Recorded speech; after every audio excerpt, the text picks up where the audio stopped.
हे friends, welcome back. इस video के अंदर तालब्रोस ऑटोमोटिव कंपोनेंट्स के करंट चार्ट पैटर्न और फाइनेंशियल्स के बारे में डिटेल में समझने वाले हैं कि स्विंग ट्रेडिंग और लॉन्ग टर्म के लिए खरीदना चाहिए, बेचना चाहिए या होल्ड करना चाहिए। तो अगर आप फंडामेंटल एनालिसिस को सीखना चाहते हैं, जानना चाहते हैं एक कंपनी के एनुअल रिपोर्ट से कैसे फाइनेंशियल डेटा को निकाल के सही तरीके से पढ़ा और इंटरप्रेट किया जाता है, या ऑनलाइन पोर्टल जैसे मनी कंट्रोल से कैसे आप एक कंपनी के डेटा को निकाल के सही तरीके से पढ़ के इंटरप्रेट कर सकते हैं, तो सारा का सारा वीडियोस चैनल के प्लेलिस्ट के अंदर अवेलेबल है और इस वीडियो के डिस्क्रिप्शन पर भी मैक्सिमम प्लेलिस्ट का लिंक आपको मिल जाएगा। तो चलिए सीखते हैं एक साथ।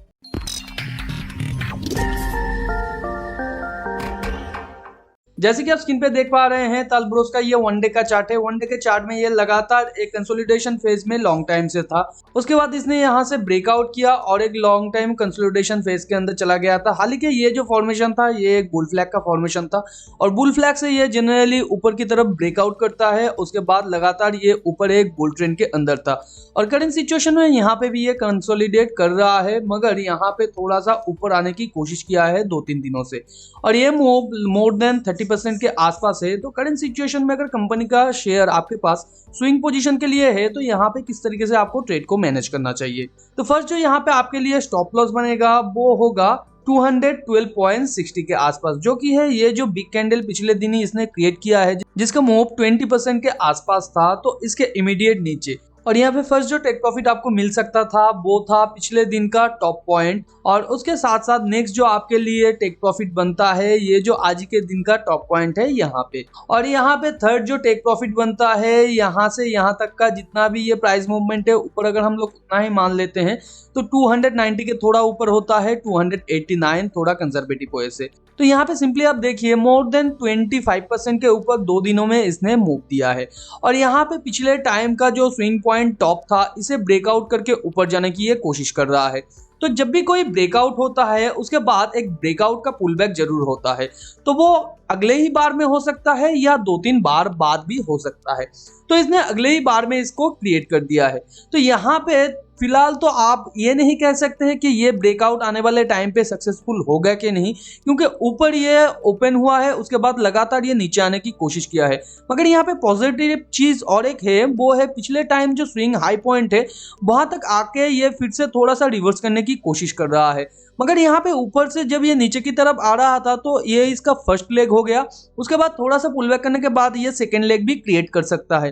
तो यहाँ पे ये तो इसका फर्स्ट लेग हो गया है और थोड़ा सा ये ऊपर जाने की कोशिश कर रहा है और फिर और एक लेग क्रिएट कर सकता है, क्योंकि एक मूव जनरली 2 लेग के फॉर्मेशन में पुल बैक करता है। तो यहाँ पे पुल बैक के टाइम पे ये 2 लेग अगर क्रिएट करता है तो वो ऊपर का ये जो हाई पॉइंट है या जिस पॉइंट से इसने ब्रेकआउट किया है उससे भी नीचे आ सकता है। और अगर ज्यादा ये नीचे आ जाता है और यहाँ पे सेलर एक्टिव हो जाता है तो यहाँ पे अच्छा खासा और प्रॉफिट बुकिंग हो सकता है और शेयर का प्राइस फर्दर नीचे आ सकता है।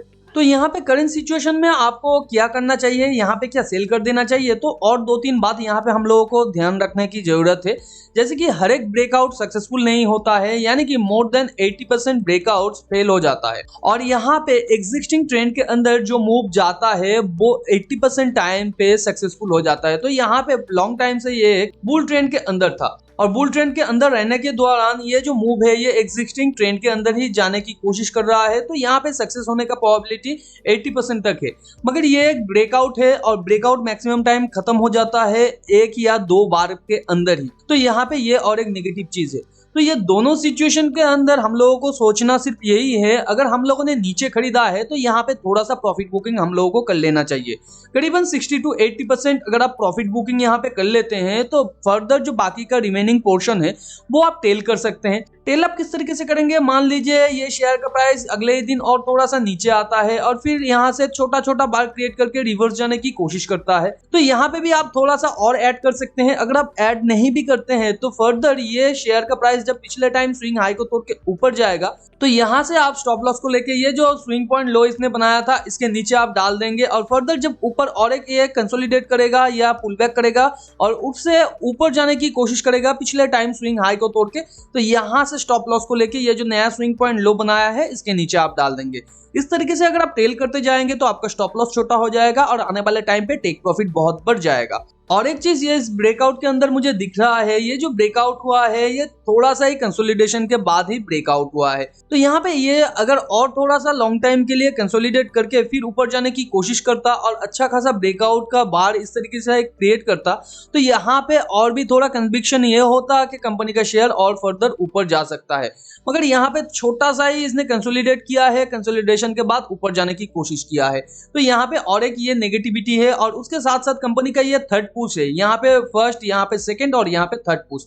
और जनरली एक ट्रेंड थर्ड पुश के अंदर या थर्ड लेग के अंदर ही खत्म हो जाता है और वो एक वेज का पैटर्न होता है। और वेज का पैटर्न जनरली आप जानते हैं जहां से स्टार्ट हुआ है उसी प्राइस पॉइंट या उसके 80% रेडिएशंस के अंदर जाने की कोशिश करता है। तो यहां से अगर वेज का पैटर्न स्टार्ट हुआ है तो फर्दर प्राइस नीचे आने की थोड़ा सा कोशिश भी कर सकता है, जैसे कि यहाँ पे इसने किया है, देख सकते हैं फर्स्ट पुश, सेकेंड और ये थर्ड, उसके बाद हायर डबल बॉटम और फिर ऊपर जाने की ये कोशिश और यहाँ पे टू लेग फॉर्मेशन के साथ ऊपर जाके ये जो वेज का स्टार्टिंग पॉइंट है यहाँ पे चला गया था, फिर थोड़ा सा पुल बैक किया और फर्दर ये ऊपर जाने की कोशिश किया है। तो यहाँ पे भी सेम तरीके का कुछ फॉर्मेशन हो रहा है और जनरली इस तरीके का ब्रेकआउट सक्सेसफुल तो होता है क्योंकि ये जो स्ट्रॉन्ग बार है ये बहुत ही अच्छा खासा मूव दिया है। मगर यहाँ पे ये जो कंसोलिडेशन फेज है ये मुझे कुछ ठीक नहीं लग रहा है और यहाँ पे इसलिए मुझे थोड़ा सा प्रॉफिट बुकिंग कर लेना चाहिए। अगर मेरे पास शेयर होता तो मैं सिंपली यही करता। अगर कंपनी के अंदर आप लॉन्ग टर्म के लिए इन्वेस्टेड है तो कंपनी के फाइनेंशियल के बारे में आपको जरूर समझना चाहिए। क्वार्टर ऑन क्वार्टर रिजल्ट में आप देख सकते हैं कंपनी लगातार 5 क्वार्टर से अपने रेवेन्यू को बढ़ा रहा है, उसके साथ साथ ऑपरेटिंग प्रॉफिट और ऑपरेटिंग प्रॉफिट मार्जिन को भी ये मेंटेन कर रहा है। इंटरेस्ट पेएबल कंपनी का ज्यादा नहीं बढ़ रहा है, ये एक पॉजिटिव चीज है कंपनी के लिए। और company each and every quarter अपने यहाँ पे नेट प्रॉफिट को इंक्रीज कर रहा है जो एक अच्छे कंपनी का निशानी होता है। एनुअल रिजल्ट के अंदर भी कंपनी ने शानदार परफॉर्मेंस दिखाया है। पिछले 10-12 सालों में ये ईच एंड एवरी ईयर अपने रेवेन्यू को बढ़ाने की कोशिश किया है, मगर बीच बीच में 2-1 सालों में ये थोड़ा सा गिर गया था, मगर ये ज्यादा नहीं। और यहाँ पे ऑपरेटिंग प्रॉफिट के साथ साथ ऑपरेटिंग प्रॉफिट मार्जिन को भी कंपनी ने अच्छे तरीके से ग्रो किया है। इंटरेस्ट पेएबल कंपनी का ज्यादा नहीं है, हालांकि ये इंटरेस्ट पेएबल लगातार कम करने की कोशिश कर रहा है। नेट प्रॉफिट भी कंपनी ने अच्छा खासा बढ़ाने की कोशिश किया है। फाइनेंशियल रेशियो के अंदर आरओई को मैं इंपॉर्टेंस देता हूं, तो यहाँ पे ईच एंड एवरी ईयर ये आरओई को बढ़ाने की कोशिश कर रहा है। हालांकि ये आरओई ज्यादा नहीं है, मगर यहाँ पे ईच एंड एवरी ईयर बढ़ रहा है। डेट टू इक्विटी भी यहाँ पे घट रहा है, तो और एक ये पॉजिटिव बात है। और बुक वैल्यू पर शेयर भी कंपनी का बढ़ रहा है, तो ये और एक पॉजिटिव चीज है। ओवरऑल कहा जाए तो एज पर फाइनेंशियल कंपनी के अंदर आप लॉन्ग टर्म के लिए इन्वेस्टर रह सकते हैं और अगर नया पोजीशन बनाना चाहते हैं तो भी आप बना सकते हैं।